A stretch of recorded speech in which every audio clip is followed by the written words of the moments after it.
Welcome to what I would use if I was looking for a DIY tool set. Really simple. There's only one brand I'd buy, and that's DeWalt. They're the best. They're great value for money. So here is what I would have. This here, circular saw. You can use this to do everything cutting. They come in right and left-handed. This one is a left-handed blade because I've got both. You don't need both, just buy one. That'll do framing, it'll do bookshelves, you could do joinery work with it.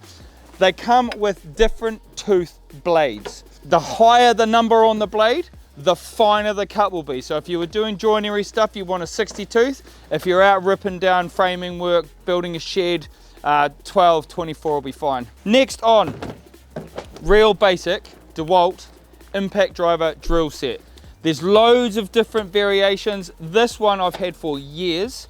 It is a real basic. It came in a set of two. It's got a plastic chuck. It does everything you need it to. Drill, putting in screws. Real simple. SDS drill. Now this here is your percussion chisel, drilling into like holes for brick or block work. Really handy. It comes with a bunch of bits. The bits you can get for various different things with different ends on them. It really depends what you're doing, but you normally buy them in a set, and they normally come in a set of 3. This one here is really handy. That's called a joint rake. That's if you need to do any repointing of brickwork. It simply goes into the SDS. You can run that along the joint and it will take out only the mortar. Really good tool. 6mm red plugs, absolutely essential.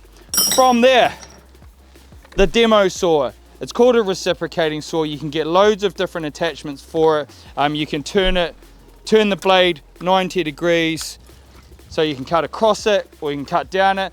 Not the best for fine work, but if you've got a wall at home that you need to get rid of, this is going to be your best friend. They're the tools we'd have. We've got 3 different batteries here. This one's nice and light. It's great for your impact driver if it's not doing a huge amount of work. It's 2 amps. Amps is essentially how strong the battery is. So what we've got here is a 2, a 4 amp, and a 5 amp. You can pretty much do everything with the bigger numbers, but they are quite heavy. So if you're working above your head and you're trying to drill in 50 holes or something like that, the battery will be good, but your shoulder will be killing. That is all I would start off with if I wanted to do any DIY around the house. Stay tuned for the next one.